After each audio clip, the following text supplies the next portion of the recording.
Jesus smile. So, good morning once again. It's good to be together to celebrate the Eucharist. It's a great start to every day, gives us a focus, gives us an energy for the rest of our day. Yesterday we read in the Acts of the Apostles the tragedy of Stephen being martyred, and that looked like a great tragedy, but it was the beginning of something very powerful. So after the death of Stephen, just as we heard this morning in the first reading, there was a great persecution against the church, the early church. People were being dragged from their homes. This is a real story. Dragged from their homes, persecuted.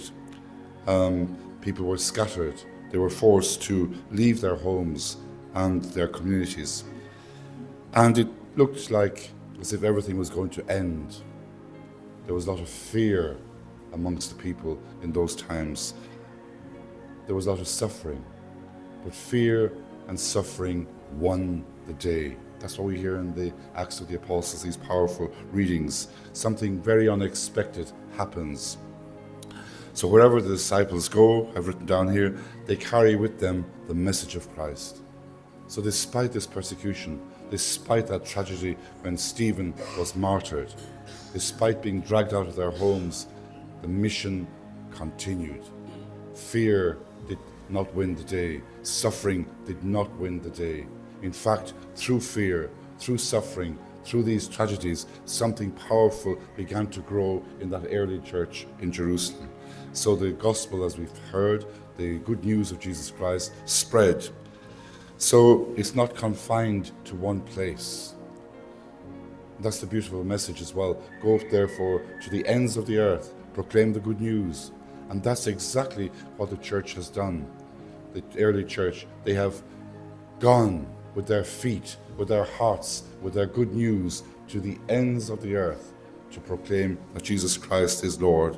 So reaching out to new people, reaching out to new lands. And that's the beautiful story of being a missionary as well, that we too are partakers in that story of going across borders, traveling across to other countries, other parts of the world, sharing the good news with people. It's also your story. It doesn't mean crossing borders physically all the time, as I said yesterday. It also means crossing borders with your family, crossing borders with your co-workers, crossing borders with the people you live and work with every day.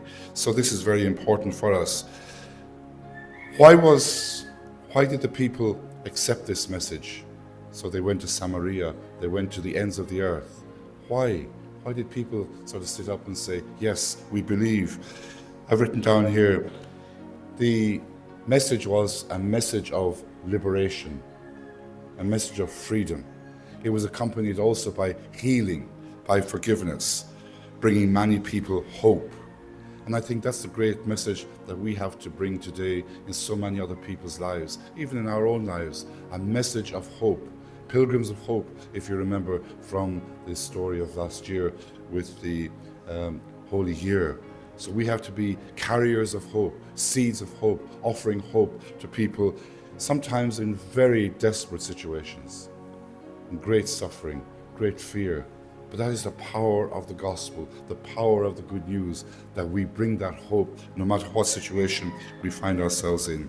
People are burdened.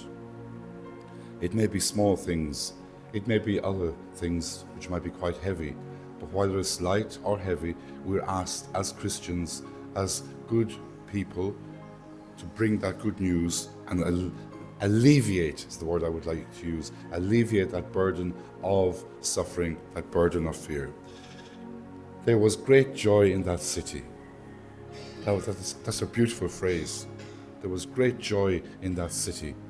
And so, wherever we are, we have to ask ourselves this morning, am I bringing joy to my brothers, my sisters, my family, my friends, my husband, my wife, or am I crucifying them like Jesus? So what am I bringing? Joy, good news, love, cheerfulness, happiness. So we have to ask ourselves maybe that we don't leave this chapel today, that we gather here every morning, that we're very lucky to be able to sit here, that we're able to lucky to celebrate the Eucharist every day. It's not the same in every country. And yet, am I bringing that joy, that freedom, that liberation that was offered to the first Christians also in the early church in Jerusalem? So this is worth thinking over and asking ourselves those questions. Amen. Kiss us, mother, kiss your children.